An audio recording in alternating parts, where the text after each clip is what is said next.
inequality matters where it hits us locally in our sort of relative comparisons. And the reason, we're talking about, our comparisons are now global, and the global is experienced as local. Like these people that we see on our social media, it's as if our psychology registers them as local competitors.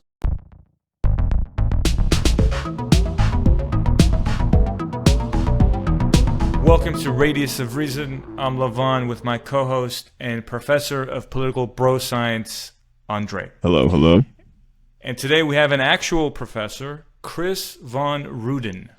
Yeah, we're really excited to have Dr. Chris von Rueden on the show. Dr. von Rueden is a professor of leadership studies at the University of Richmond's Jepson School of Leadership. He studied anthropology, and he's actually a core participant in ethnographic fieldwork done of small-scale human populations in Amazonian Bolivia. So a great frame of reference for how human societies evolve, which gives us a little bit of an idea of where the hell we're going as we're barreling down to our future of an AI-dominated dystopia. Chris, what was the wildest experience you had while studying the Tsimané people of the Amazon? Oh, okay. We're starting off with a fun one. So I've been going to the Bolivian Amazon since 2005, first as a grad student and then as a professor.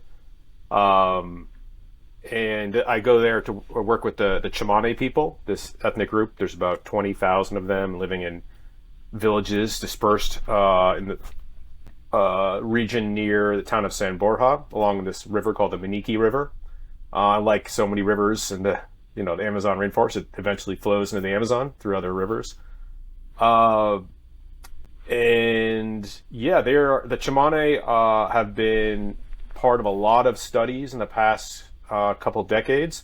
Many of them with people I've worked with, my former advisors, and other grad students and others who have been studying them in terms of their health and aging, but they've been, there's been a lot of research targeting the Tsimané in some ways because they really didn't start acculturating into a sort of a market economy until like the mid 20th century. The sort of early attempts to missionize them were a huge success. And they sort of that part of the Bolivian Amazon, which sort of remained really remote until like really even like the 1970s when roads were built to the region. So it remained a pretty remote area. And by 2005, when I was starting to work with them, they were market integrated, but only sort of in an incipient way. And they still, majority of their calories they get from traditional subsistence practices, horticulture, hunting and gathering. And their villages, some are more remote than others. Some you'd have to go in a canoe for a day or two to get to from the nearest town. Others you could get to via logging road more easily. Did you visit any of those remote villages? Yeah, I visited a range of villages. I think and to get to your question now, one of the craziest things that happened to me, and this just speaks somewhat to my stupidity too. I was with a friend of mine who was Tsimané, and I was going to interview some people, and it had just rained pretty heavily. And I wanted to cross this small river, and he said, "No, we shouldn't be doing that." I was like, "It's not that far. We can wade across pretty quickly." And he's like, "All right," and he wouldn't say more. And I started going across, and the water levels just went like rapidly rising, really rapidly. And then I was swept off my feet. I was sort of like holding on to my data in my interview book in one hand, trying to stay afloat and save it, and I managed to chuck it onto the riverbank. So wow. My interviews were saved. And then a local Tsimané guy a little further downstream got in his canoe and rescued me. That's amazing. So it just speaks to the arrogance of those that think they know, things that the local people know way more than you. No, that's awesome. The only thing that story was missing was like an alligator. That or some sort of venomous snake. Do you have a sense of what the relationship of the Tsimané is to the rest of the Bolivian state, or even the outside world, quote unquote?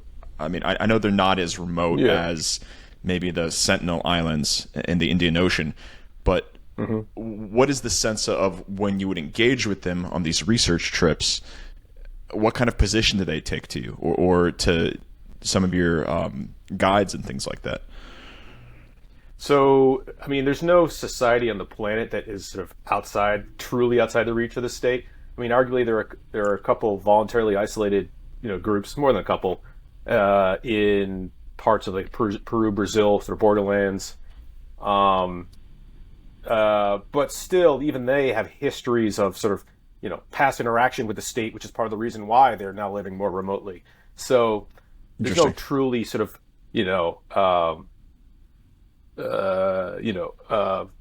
societies that have always been outside the reach of the state, and truly isolated. But in this region of Bolivia, it had been sort of like a colonist town. So the Jesuits were there in the, I want to say late 17th century, early 18th century. Could be wrong, roughly then. And their missions in that particular part of Bolivia weren't as successful as in other parts of South America. And the region just remained fairly remote. There wasn't a huge, the rubber boom hit a lot of parts of the Amazon, but not that part of Bolivia. There just wasn't economically productive there.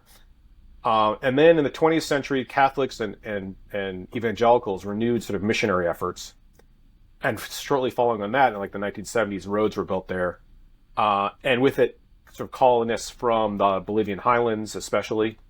But even still, when I was there in the early 2000s initially, there's a police station there, but you sort of had to pay them from what I heard, to do anything, and they didn't really have much of a role in the sort of crime and punishment and justice and politics of the Tsimané communities. That's slowly been changing, but so they've been sort of at a distance from the Bolivian state, but of course that's been changing. In terms of their like reaction to Westerners, people have watched a lot of like action movies, and those seem to get around everywhere I go around the world. Like, people may not know of a lot of American pop culture, but they'll certainly know like Michael Jackson and Schwarzenegger, and I think he shot one of his. I think Arnold shot one of his movies down there. Actually, maybe it was Commando or something. But there's a lot of pirated DVDs that make their way around, and in local towns, there'll be TVs playing these movies, and people, and the Tsimané might make it to these towns to trade and watch movies, and they get clothing that somehow used clothing that makes its way from the Western world in the U.S. down there. And interestingly enough, one of my trips there, I was in one of the more remote communities, and somebody told me Michael Jackson died. And I was like, first of all, I was like, okay, well, Michael Jackson, that's interesting. And and then he died? Like, no. I mean, I would just, maybe a week or two ago, I was in this town, I was checking email, and I would have heard, like, no. But sure enough, like, yeah, he had died. Word had traveled quickly along the river about Michael Jackson's death. And so it's just, they're at a distance, they're remote, but the world is small at the same time. Wow. I was going to ask you if you encountered any surprises, but I think you just answered my question, because that's crazy. Hey, if you enjoy what we're doing with Radius of Reason, make sure to like this video and hit that subscribe button to get the latest drops of our podcast. Also, we'd love for you to reach out, leave a comment, let us know what you think about my haircut and Levon's beautiful, beautiful navy blue shirt. Make sure to also follow us on Twitter, radius_of. What about at a personal level? What can you draw from your experience studying them? Not in terms of your research, but just at a human level. Like, what was some profound things that you learned that you took away from that experience? I think a lot of anthropologists approach things with the aim of understanding difference, cultural variation, different ways of thinking, understanding the world, different normative structures that shape how we think and act. And that's, there exists that kind of tremendous variation. And certainly the Tsimané people have really, norms and patterns of behavior and lives that are quite different from mine. At the same time, the humanity is just, the similarities overwhelm those differences, in my view. Everywhere I've gone, including with the Tsimané, the nature of jokes, the sort of how people react in certain kinds of situations, be it in conflict situations or others, even though, the kinds of institutions we have to deal with conflicts or that manage our lives are very vastly, there's just a very common human element. So it's, people are people. And just out of curiosity, so the Tsimané, in your research, you've mentioned that they're kind of dispersed among about 95 villages. They tend to live in groups of 30 to about 700, the largest. And that in total, there's assumed to be like about 15,000 in the Tsimané population, so to speak. And maybe the research is a little bit older, so those numbers have changed. But is there a sense of homogenous understanding within the Tsimané people that they are, in fact, belonging to this overarching umbrella term, or is it indeed divided up based off of their immediate localities? As in, do they feel that the other 94 villages around them fall into their greater ecosystem of civilization? I think they have a much stronger corporate identity as an ethnicity in the past several decades. As there's been much more colonization in the area, much more threats to their land and their way of life, and they've been participated more and more in scientific research. And because traditionally they are very fission fusion. The society was really based around the extended family, not the community per se, and certainly not the ethnicity.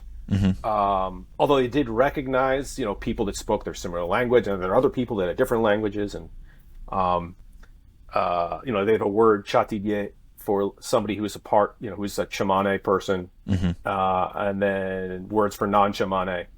But really, they didn't even have villages or communities didn't really have formal kind of boundaries or permanent names until past few decades.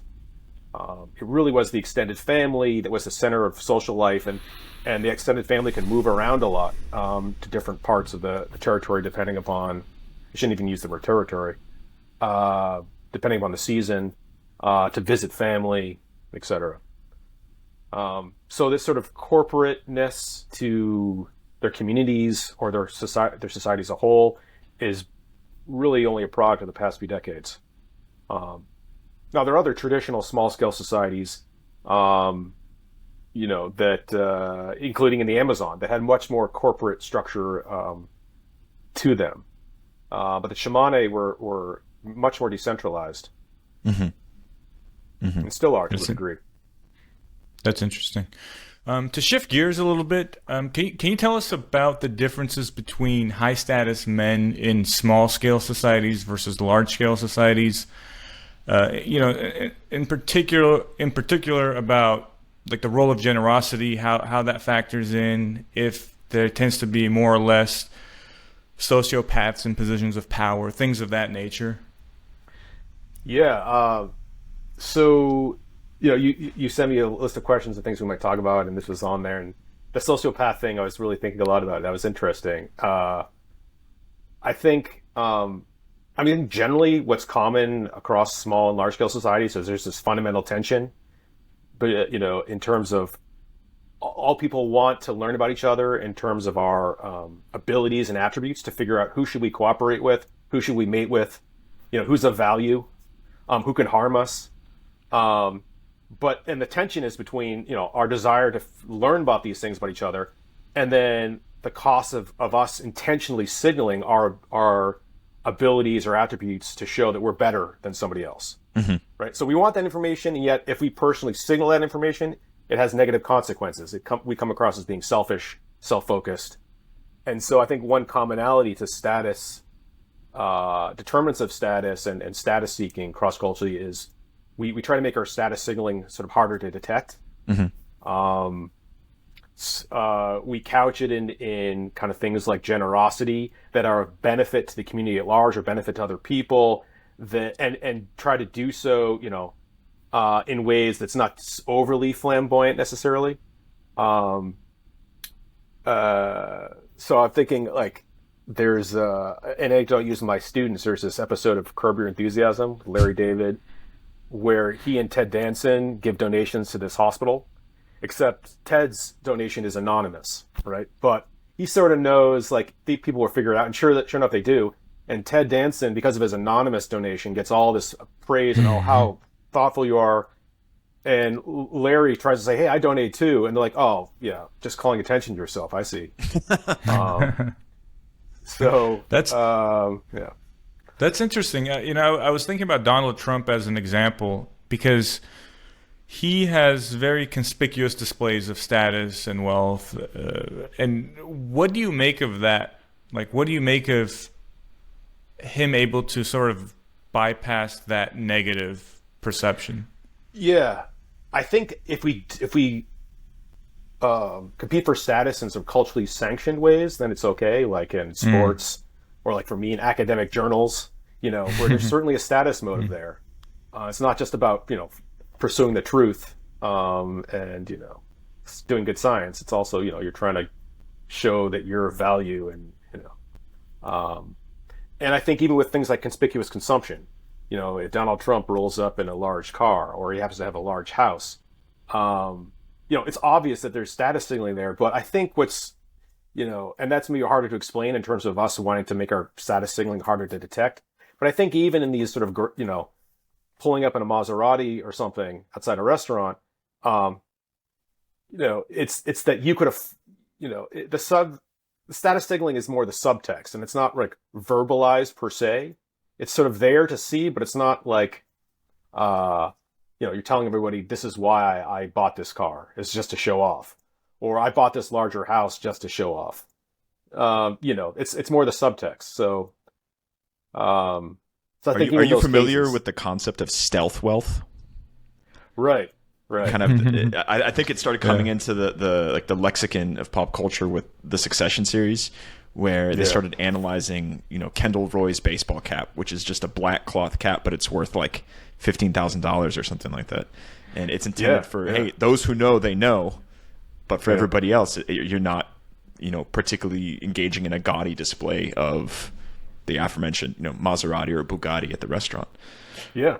And that Bugatti at the restaurant could backfire, because it's like, oh, you're overreaching, or, you can't be truly wealthy if you have to try and flaunt it like that, as opposed to this, like you just said, the stealth wealth, where those in the know, if they do discover it, that you're wearing it, oh, okay, that's a real signal of wealth. Yeah. So is that, if you had to maybe attribute tensions in our current society, do you think there is a constant renegotiation of this concept of status within how we live today? I mean, you have like the injection of technology, right, where all of a sudden TikTok is bringing back some of these attributes of wealth and status. And Levon, I'm thinking about our Andrew Tate discussions with kids, especially young men, flocking to very in-your-face displays of wealth with, again, like the Bugattis and Maseratis and whatnot. But then there is also this understated element of wealth where, no, we must position ourselves as good citizens, engaging in environmental activism, not flying in private jets too often. Is that a tension you feel like does characterize our society? I think any society, to varying degrees, you want to, it's this tension. You want to pursue status, and people want to learn about who has value, around them that can be a benefit to them. But then you don't want to, if it looks like you're only pursuing status, you come across as selfish. So there's this tension, and the more we can pursue status in ways that are subtle or in culturally sanctioned domains, or via generosity and our commitments to, say, public charities or things, I think the more we can look like we're not necessarily doing it only for status. Mm-hmm. Mm-hmm. And I think societies vary in the extent to which that's sort of policed. How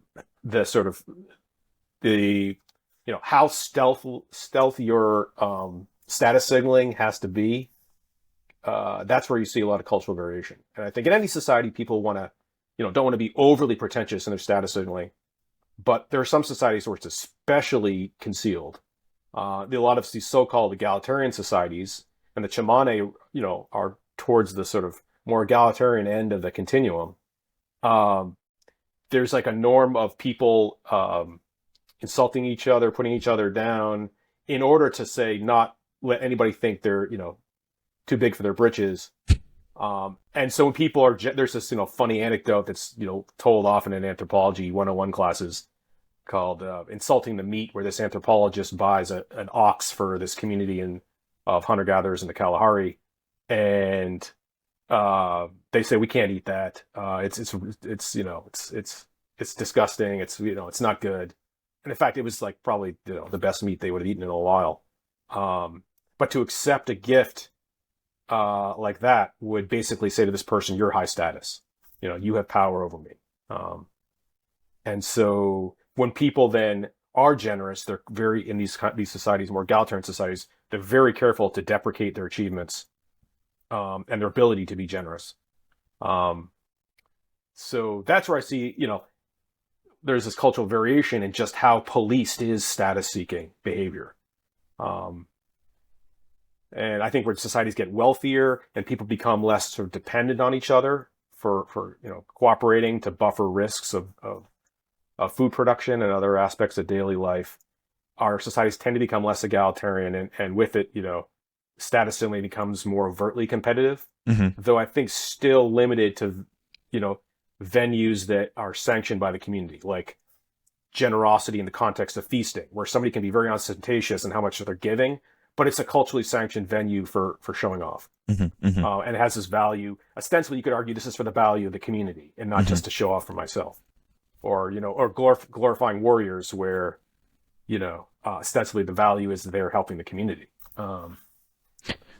So I did want to touch on this point because you have called it out in what you've written in the past, is this relationship of egalitarian societies based off of how quote unquote evolved they are.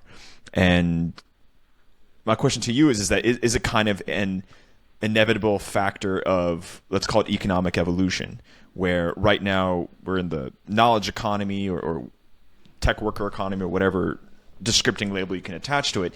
But does that imply that by nature of evolving economically and having greater output in terms of capital, we are going to be by definition less egalitarian because we're not going to be relying on each other more? That is egalitarianism, in fact, attached to our ability to function as hunter-gatherers or have a need intrinsically to be dependent on one another.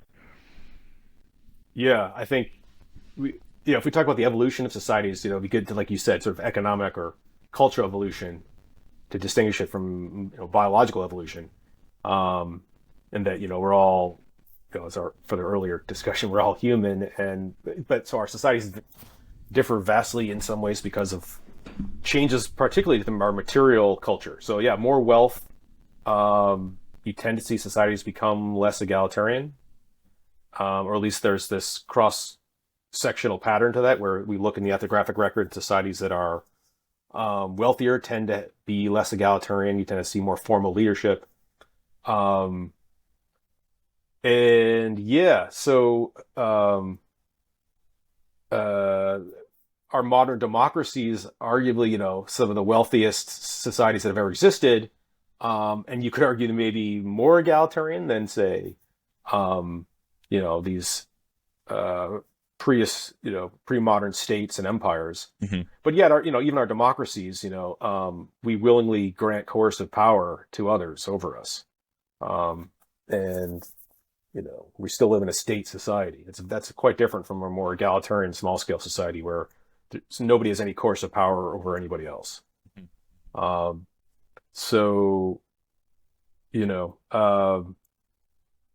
don't know. Maybe we try in our democracies to try and, given that we have we don't like being coerced, we don't like being bullied by others, and yet the societies that have tended to do well as they've grown and gotten wealthier have those that have implemented sort of a hierarchical leadership structure.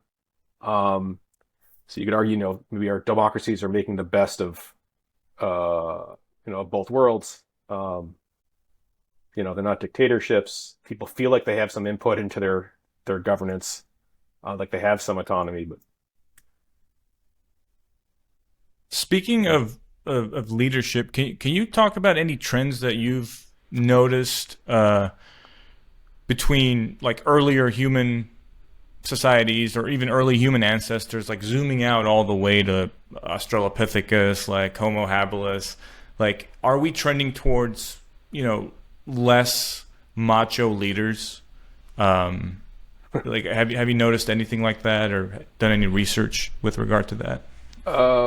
One curious thing is that in societies I've looked at that are more egalitarian or smaller scale, there's still individuals that that are seen as being more generous or have slightly more influence in their communities, tend to have greater reproductive prospects, and we find that as well in our own society to a certain degree, and that in these more egalitarian societies, larger individuals, especially among men, tend to have more informal influence. And we see a similar thing in U.S. presidents tend to be taller than the average. There are those kinds of commonalities. Also, even in more egalitarian contexts, during existential crises, when there's groups might face threats from other groups, there's evidence that people are more willing to defer to more domineering kinds of individuals. Same thing in our large-scale societies, where in times of threat or perceived threat, people are more willing to defer to more domineering demagogues that can, lead them to where they, out of this existential threat. So there are these commonalities to human psychology that play out. I think just in these smaller-scale egalitarian societies, people have more recourse to, when the emergency passes, to level the field again and kick out, domineering leaders. How was that handled at the level of the Tsimané people when a threat would pass and there would be a need to kind of recalibrate back towards maybe a more egalitarian approach to organizing your community? Was it a voluntary recognition of, okay, I've kind of done my bit as an autocrat and I'm stepping back, or is there some sort of mechanism in place?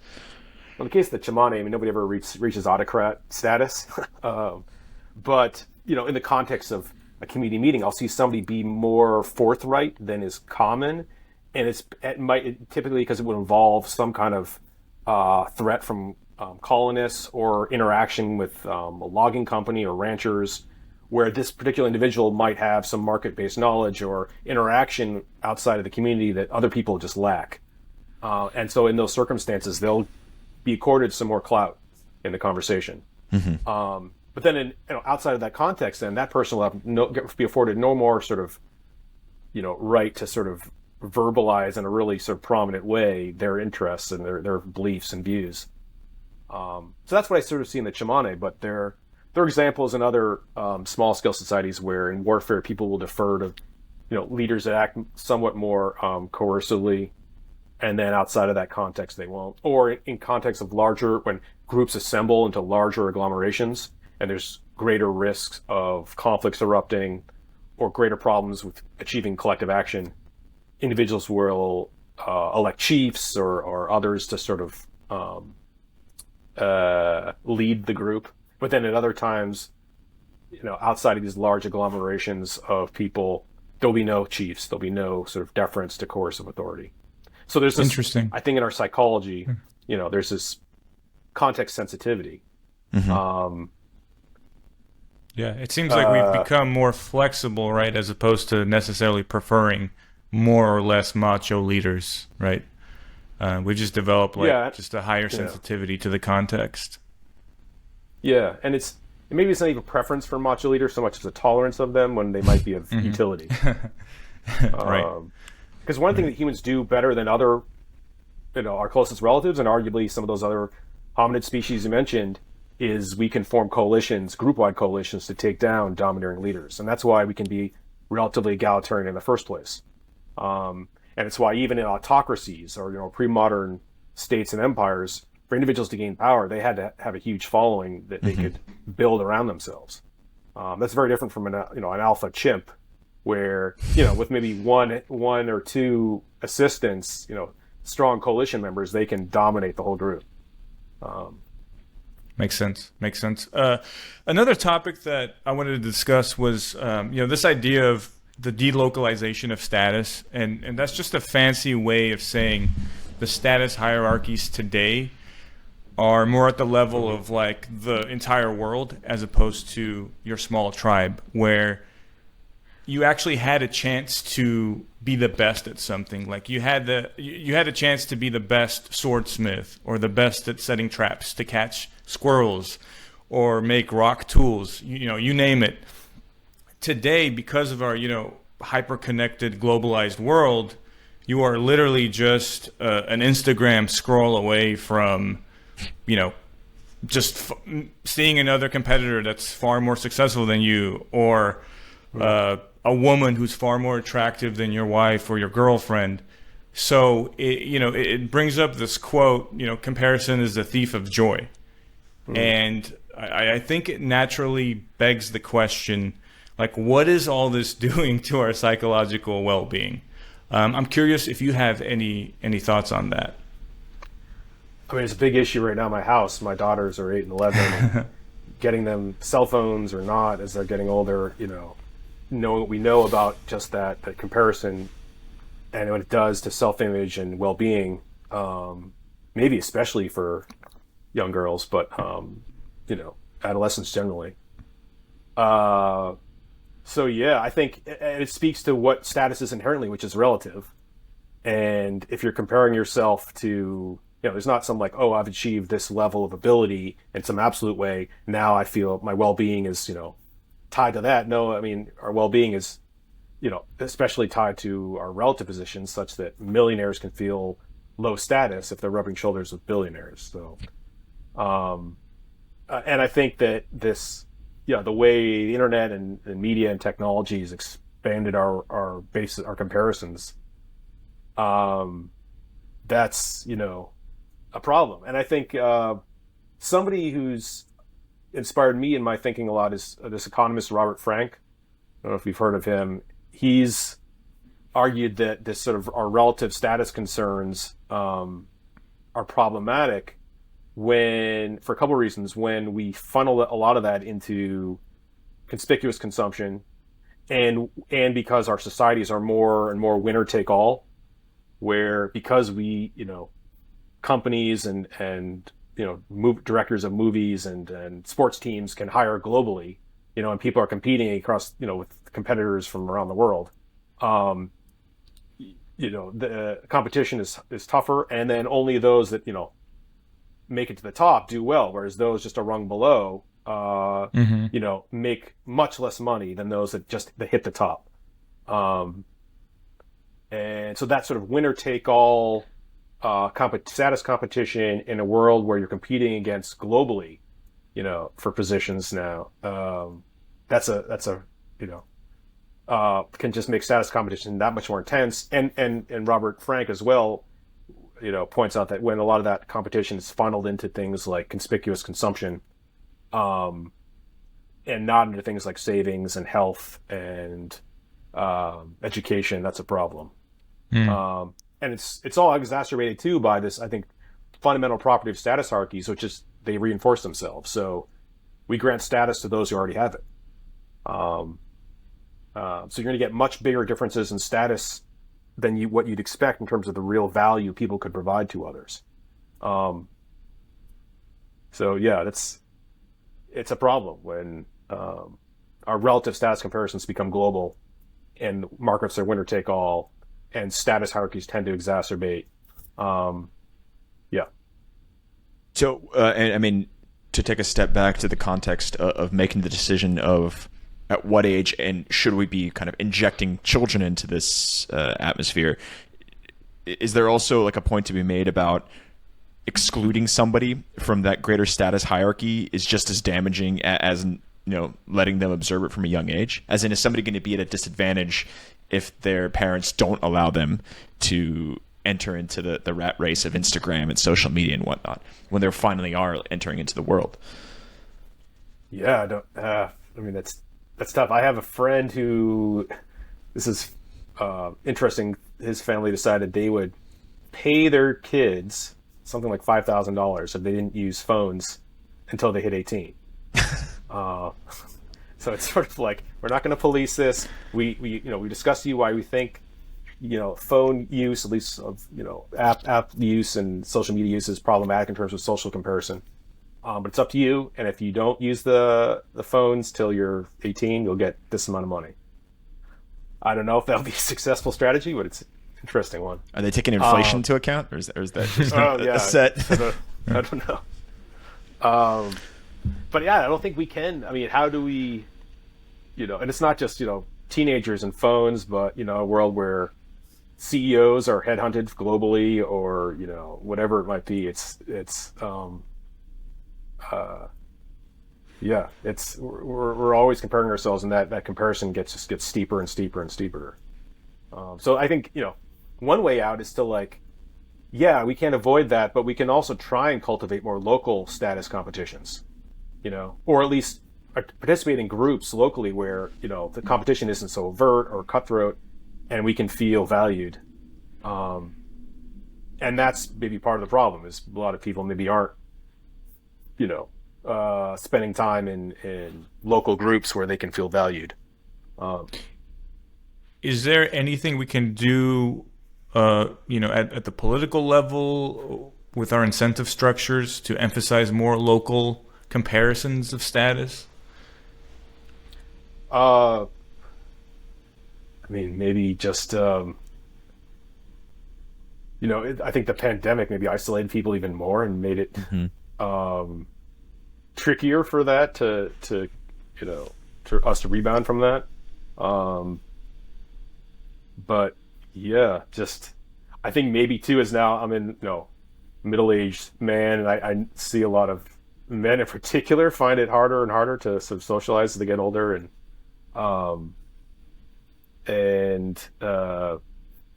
it's just, I don't know what kind of policy could or should incentivize sort of people that forge local connections and join local community groups. But living in these sort of atomized nuclear families with strangers as your neighbors, it makes it tough.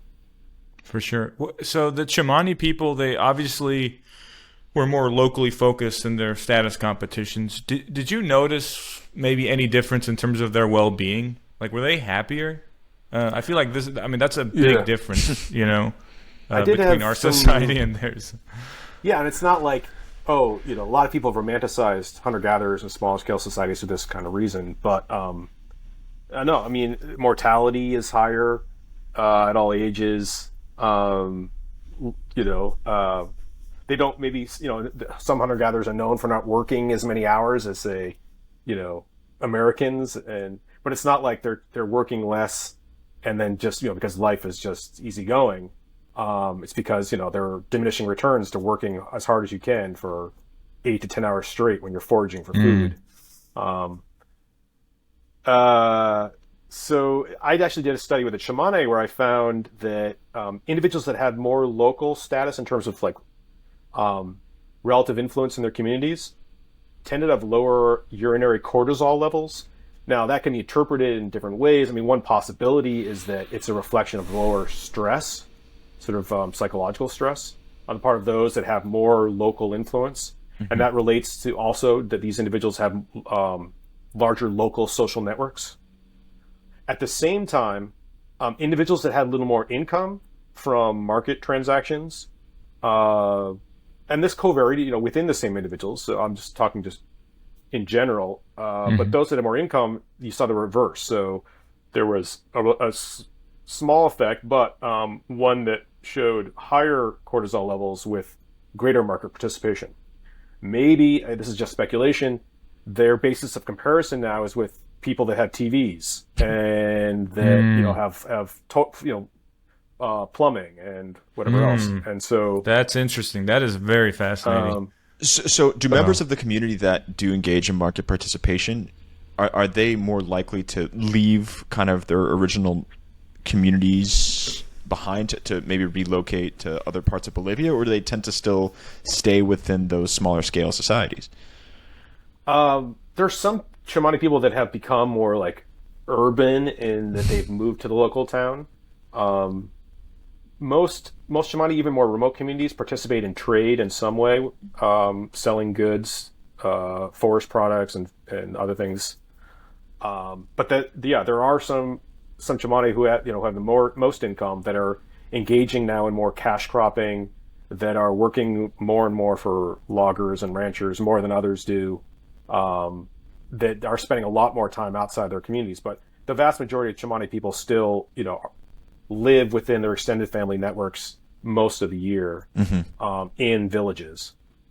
But it's in flux. I mean, it's been in flux for decades. Is it seen as element of status if you are able to participate in the market to a greater level, or if you do find maybe additional employment before you come back, does that equate into the general calculus of somebody being higher status within the Tsimané groups, and does it result in them coming up in positions of leadership more often just because they've had more exposure to engaging with non-Tsimané groups? Yeah, because a lot of the issues that require collective decision making or conflict resolution involve interactions with outsiders. Gotcha. Yeah, that's right. Yeah, things like that. So that's why it's these trends I found where if you have more influence locally, and that's heavily linked to your social networks and your local communities, and you have this negative association with cortisol, but with the more income you make, there's this positive association, and that's a statistical result because in reality, a lot of these same people are high in both. And because what gets influence in a lot of ways is your exposure to the outside world more. So yeah, we'll see in 10, 20, 30 years what sort of, I've been also documenting changes in their leadership structure where there's more centralizing of leadership and conflict resolution in communities that are more market integrated. Arguably, moving along that egalitarian continuum towards greater political inequality, ever so slightly. But have you observed any trends to redistribute capital or to or organize and stick it to the higher earning Tsimané people, or is that still a little bit too early in their respective structures? Money is something. It's weird. I think unlike food, where people are expected to be generous and share, especially with extended family. Money is something different, where people will not loan out money even to close friends or relatives. Sometimes, I think as money is not, its value does not diminish over time like food can very rapidly. But I haven't seen people that have been greedy in terms of their, we're taking advantage of the community to earn income. Yes. So people that have sold logs from forests around the community to make their own profit have been chastised publicly. So there's that.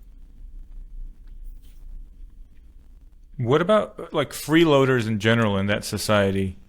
I mean, have you gained any insights into how they handle the freeloader problem? With the advent of AI, a lot of talk has been about UBI and providing, that kind of a safety net.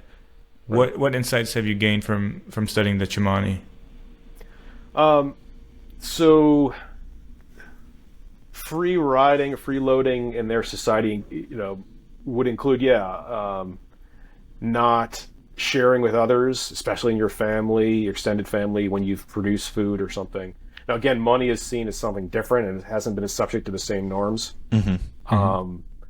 Or sometimes the community will come together to collectively decide about clearing trails, or there's some issue where there's a conflict or a theft or something happening in the community that requires people to come together and resolve things. Those that, don't frequently participate in those collective discussions are sort of looked down on for not, contributing to the community. But again, they're not, but, there's a fair degree autonomy is respected. And so that trumps everything. So long as you're not actively harming others. Collective action also isn't that frequent in their society. And so there's just less possibility to free ride when you're not engaging in collective action as often. But like selling community lumber is a definite example of free riding that's been an issue of late. What role does leadership play in resolving some of those issues when they do come up? Most sort of conflicts get resolved by the parties directly involved, and some of them might involve voting with your feet, where you just move to where your relatives live elsewhere. Or conflicts don't get resolved.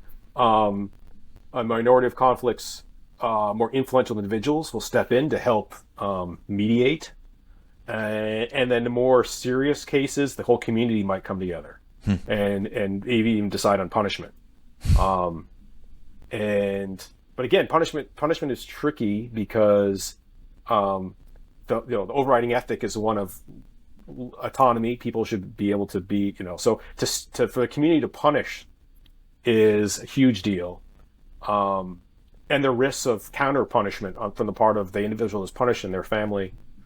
So there's an interesting case where somebody was committed murder, and then they ran away into the woods for months, I think. And when they came back, the community was not organized in the sense of being prepared to really deal with this individual that had murdered, and things just sort of, I guess, went back to relatively normal state of affairs. Do you know who he murdered? Was it maybe a lower status individual? Because it seems like he got away with it. I think it was. I can't remember the details, but it wasn't somebody from his own community. The second time he killed again, though, this individual. And the second time, that was the community that's like, all right, we're going to do something about this. And they actually solicited the help of another community that was more market integrated to come and help them in the sort of public punishment of this individual, which involved whipping, basically. Does Bolivian law kind of? I mean, Bolivian authorities don't try to impose their own legal frameworks on these groups, right? So they're not. More recently, there have been, in cases of like a murder or a serious incident, there have been more referrals to the police. And I've heard, this has been, I've heard this more frequently. So things have been changing, and how the sort of local institutions evolve in tandem with the sort of the state as the state's reach gets stronger. We'll see how that plays out. Because traditionally, like the example I gave you, the state was not involved, the police were not involved. It was far removed from them, and it was handled internally. Sounds like they may be paying taxes soon for all these services. We'll see. So, like, based on your studying of small scale societies, I think both Andrey and I are very curious, like, how you would see us addressing modern day inequality in larger scale societies. Do you have like a central thesis on that? We sort of touched on some of these topics here and there throughout the conversation, but do you have maybe just a central idea or framework to think about how we could address these things?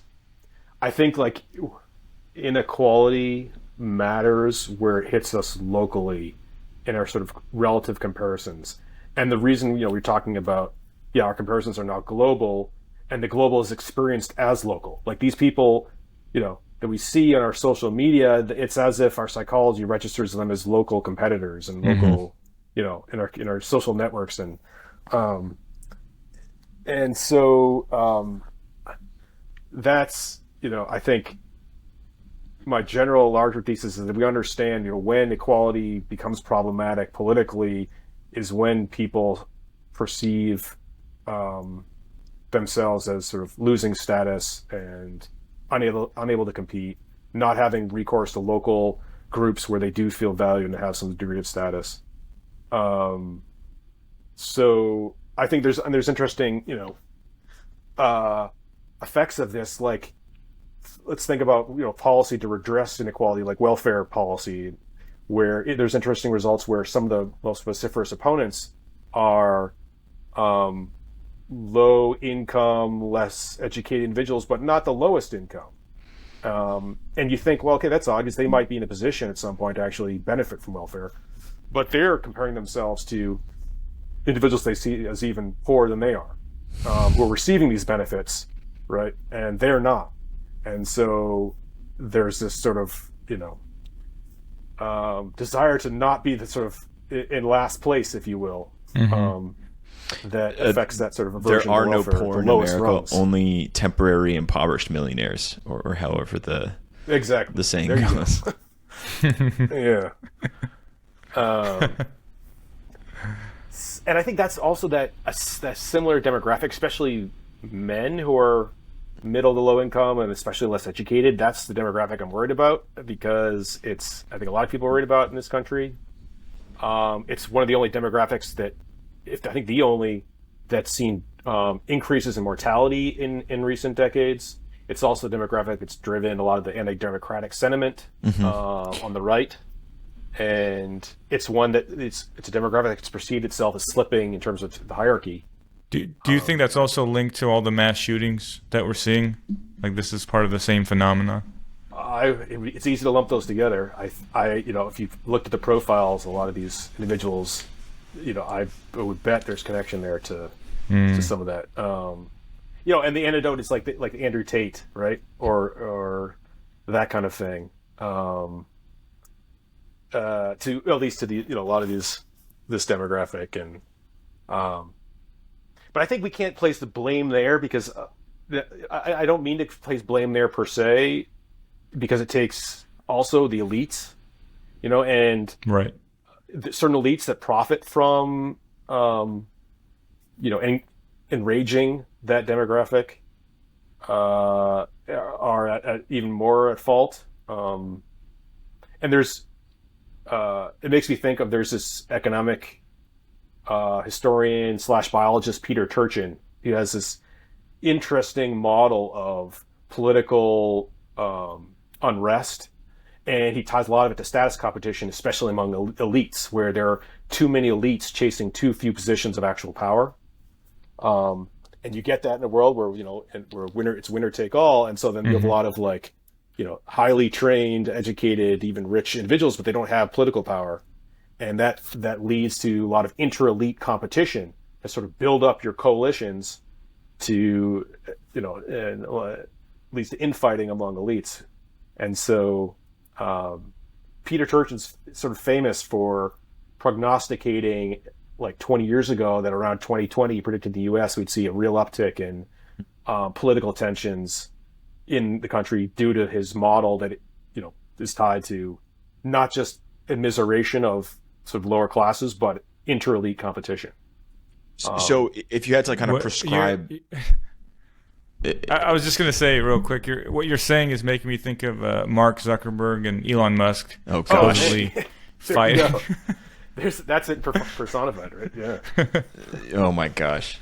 But if you had to kind of take Turchin's idea and maybe build off of it, would you kind of prescribe the drive for revolutionary movements or radical movements as just kind of a seeking to redistribute hallmarks of status as opposed to trying to inflict genuine structural change? Or, I mean, is it a question of, if there is a radical left-wing movement trying to overthrow the current economic model, is that just an expression of a charlatan that's trying to get their own piece of pie, or is there something genuine that could be driving that forward?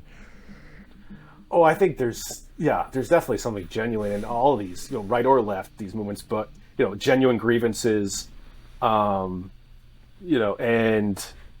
genuine view that the society is not functioning for the many as best as it could, as opposed to benefiting the few, whether this is coming from the right or the left.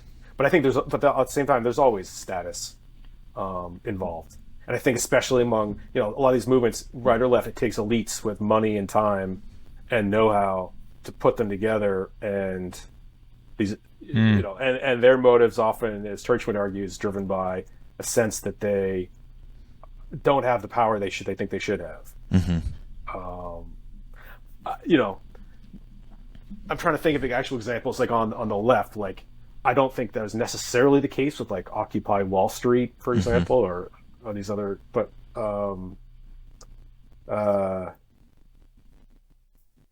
yeah. But status though I think just suffuses everything, and often it's not conscious. We might make up some very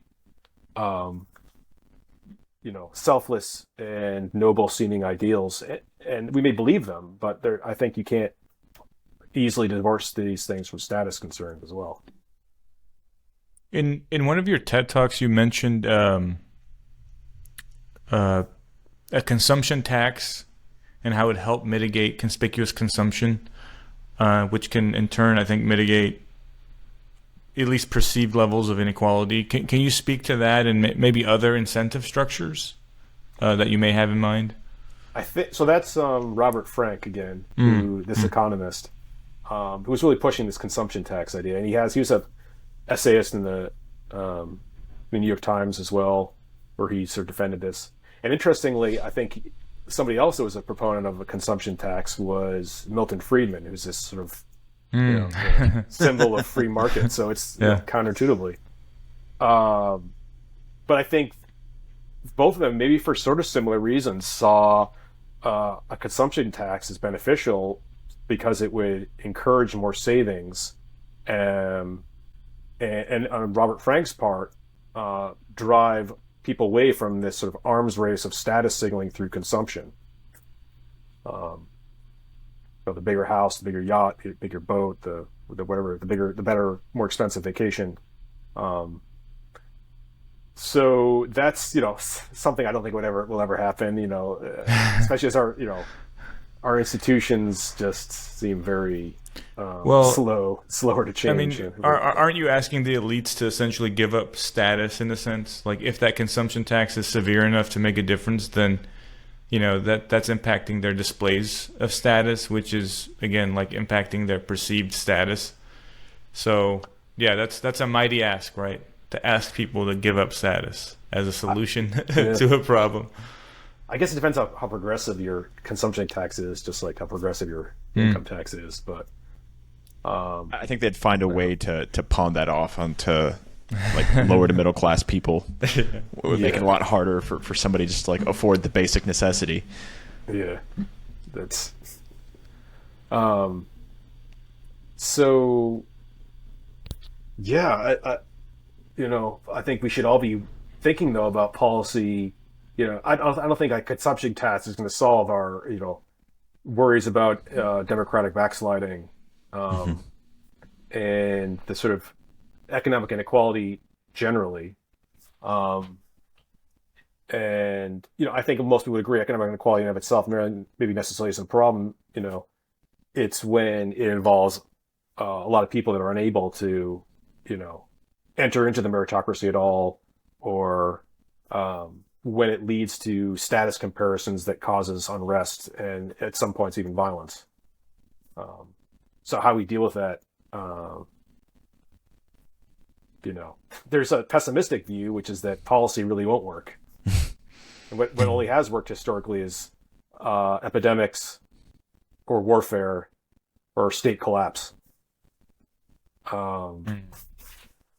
But a more optimist view would be look in the 20th century, you saw the effects of policy in post-World War II in really leveling the playing field in the United States, New Deal kinds of policies.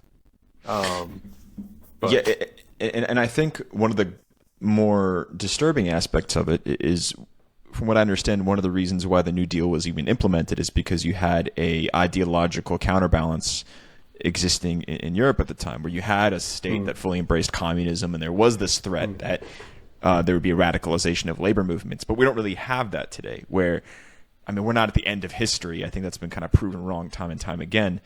But we don't really have an ideological force that is actively opposing what we have throughout the majority of the world that would require you to make concessions to maybe more quote-unquote socialist-based policies, to maybe a universal basic income or government-funded public works programs, things like that. Do you, Chris, do you, sorry to cut you off, Andre. Yeah, no worries.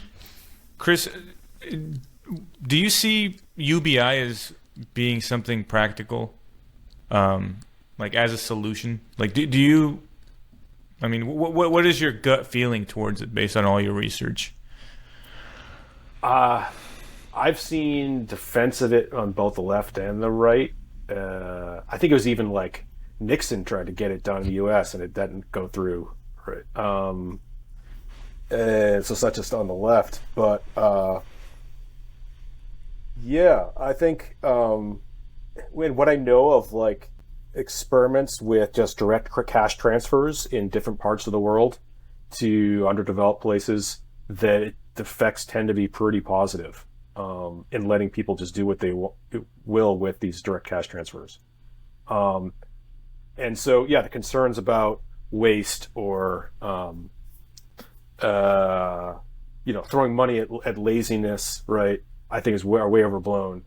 But I think but it's that perception that will be the problem with implementing UBI, regardless of what it might do positively or negatively. Because I think in the United States, more than in other parts of the Western world, including Europe, people tend to have a view of poverty is connected with laziness. Mm-hmm. It's the Puritan work ethic that's coming. There you go. Yeah. So the welfare queen, right, idea is just, I think, still entrenched in a lot of our minds. And that psychology makes sense. It gets to this free rider psychology that, for whatever reason, to the extent we perceive people who have not accomplished as much as being lazy or under contributing, then why should they get a handout? But I guess that isn't to some extent that the advantage. That's the advantage of UBI, is like everyone's getting the money, so no one's. I don't know. Maybe it's kind of taking the sting off of it a little bit. I don't know. Yeah. But and then, I guess if everybody gets, would it be proportional in some ways to like current income, or is it just a flat UBI? Flat. I think that's where the debate is, right?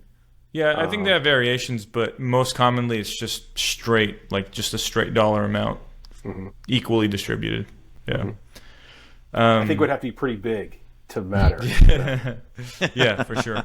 Maybe we can round out this discussion on UBI. Maybe we can discuss AI a little bit and speculate about the future and how things are kind of developing on that front. I'm curious what you think about how status will change when we will have machines able to do everything that humans can better. And not just in terms of things that are productive for the economy, but even things that may not necessarily be kind of productive, like art and music, which it's already doing better than most humans. So what are your thoughts on that? Yeah, I wonder whether there's going to be some kind of authenticity pushback. You mentioned art and music, and whether there'll be more and more attempts to verify actual sort of knowledge or production that and whether it's coming from a human or it's coming from AI. I don't know if those, maybe not. But one, I can see in one way AI being a real problem for communication and trust, such that it might actually force our politics and economies to be somewhat decentralized more than they have, or that the opposite, they've been going the opposite trend. Because if you can't trust communication, at a distance, the internet becomes a less trusting place. Then maybe that forces more sort of face-to-face decentralization of our politics and our economic transactions. So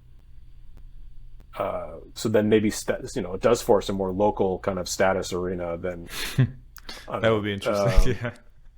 Because that's what I wonder, and I think a lot of people articulated this: will AI completely erase the gains we've gotten from the internet in terms of wide global scale communication? Because if you can't trust media or online, then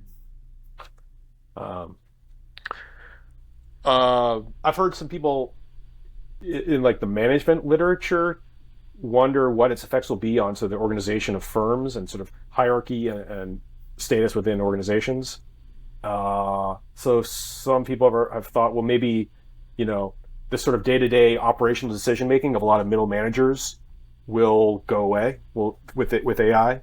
And so it's not just going to be the sort of people at the bottom of the workforce, the low end of the totem pole that will be face, competition with AI, but a lot of the middle management, a lot of that sort of middle class, even upper middle class, might see threats to their jobs. Well, we saw the same thing happen to really the pool only of office secretaries, right? I mean this kind of Mad Men era where you had cadres of typists supporting office operations. I mean, once you had Microsoft Word drop, that's it. You don't really need legions of all that. I think it's kind of a natural course of events, which I suppose nobody ever wants to see their role as redundant in kind of the future corporate sense. Yeah, because that would just exacerbate the sort of winner-take-all kind of market of status competition. It seems like it could easily head towards a totally unsustainable level of inequality, in which case, you do have societal collapse, revolts, things of that nature. It seems like it's unlikely there's going to be a middle ground that's going to be really good with AI or really bad. That's kind of the impression. Chris, have you seen any impacts of technology at the level of the Tsimané? Technology, it doesn't have to be like AI or smartphones, but I mean, you mentioned that they're clearly not living in a vacuum where they're able to watch movies, that they're aware of Michael Jackson's fate before one of his countrymen is. But have you seen any innovations that have disrupted maybe historical ecosystems that they had? The use of cell phones has shot up over the past 10, 20 years pretty rapidly. And where they don't have electricity per se at their houses, but they can charge their phones in the town. And so people are interacting online. And that's maybe been a positive, and it's helped build a greater sense of co-ethnicity among the Tsimané. When they can communicate with people living, 100 miles away, they're also Tsimané.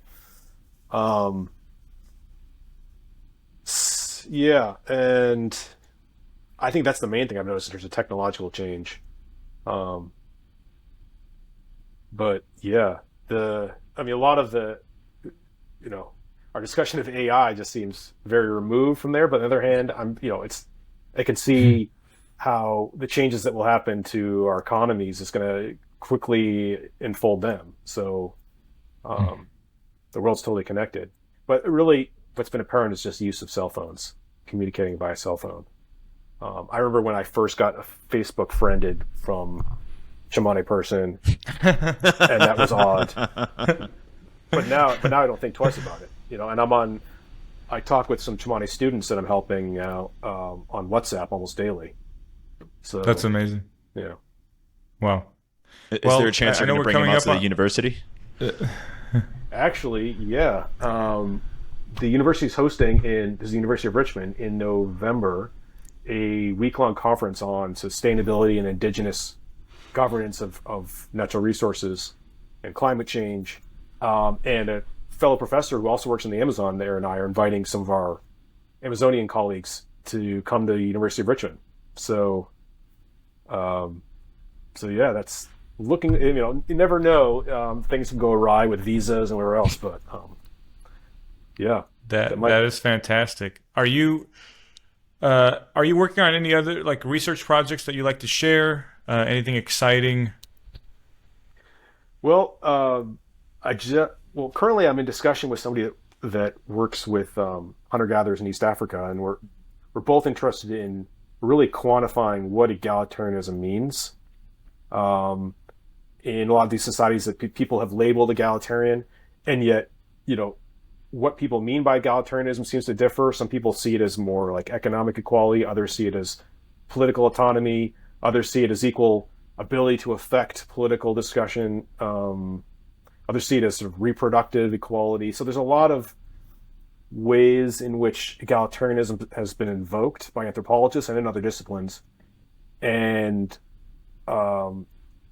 it's only been, and a lot of anthropologists have used the term only really subjectively and descriptively. So we're trying to create a cross-cultural project where we get local people to sort of try and think about how they would trade off these different metrics of egalitarianism, be it economic or political,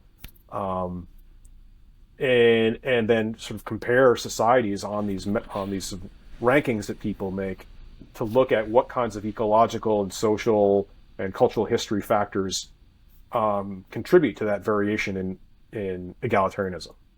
So that's my current project. That's great. That's great. I really appreciate you coming on. It's been a great discussion. I think we hit pretty much everything that we wanted to. How can people reach you or find more of your work if they're interested in that?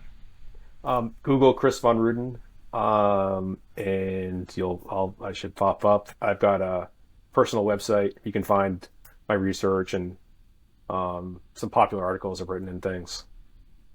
Perfect. But yeah, perfect. But thank you two for chatting with me. Yeah, absolutely. I mean, we'd love to do it again after you've got a few more research projects under your belt. So I love the work you're doing. I think it's fascinating. I think it's it's the kind of hard empirical insights that we need. So this has been great. Maybe Thank you this very is much. what saves the humanities. Thank you, Chris. Yeah. Well, hope you guys enjoyed the show. Don't forget to subscribe, hit the like button, comment, anything to get that algorithm going, and hit us up on Twitter at @radius_of. Have a good one. See ya.